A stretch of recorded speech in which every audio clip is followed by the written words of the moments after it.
It is, Andrea. Let's just give you a picture of what's happening on the ground in southern Syria, because the Syrian opposition have retaken the centre of Daraa. That's an area in southern Syria that's considered the cradle of the revolution. It's where those initial protests started back in 2011 against the Syrian regime. Now, they've retaken that area, but to the west of Daraa in the countryside, you still have territory that is held by various rebel groups that are refusing to make any deals with the regime to evacuate the area and hand over that territory. And so the fighting continues. And reports that overnight there were some heavy bombardments by air in these rebel areas, in particular in the large town of Nawa, in the Daraa countryside, that those bombardments killed at least 10 civilians and injured many more, and also that they hit the hospital in Nawa.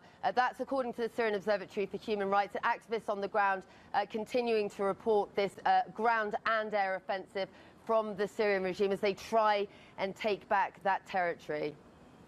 And Sarah, the regime and rebels, we're hearing, have reached a deal to evacuate thousands of people from two rebel-held Shia towns in northwest Syria. How is that expected to proceed?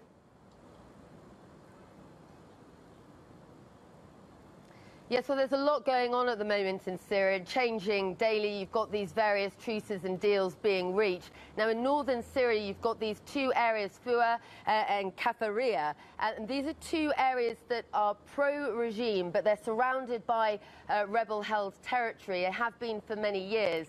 Now, this deal is for those areas to have the pro-regime fighters and civilians evacuated out. And we've seen videos of buses going into the area and ambulances going into the area to remove those pro-regime civilians and fighters. It's thought around 7,000 people will be taken out of those areas in northern Syria, and in exchange the Syrian regime, it's thought, are going to release around, we're being told, 1,500 rebel prisoners that they've been holding. So we're monitoring that situation very closely as it continues, but it does seem that that truce between the various sides for this prisoner exchange, for this people exchange, is underway. And in these two areas that are pro-regime but surrounded by rebel-held territory, it does seem that buses are going in and leaving with those civilians and fighters that are pro-regime. And as we said, the Syrian regime will be, it's thought, releasing opposition fighters that they've been holding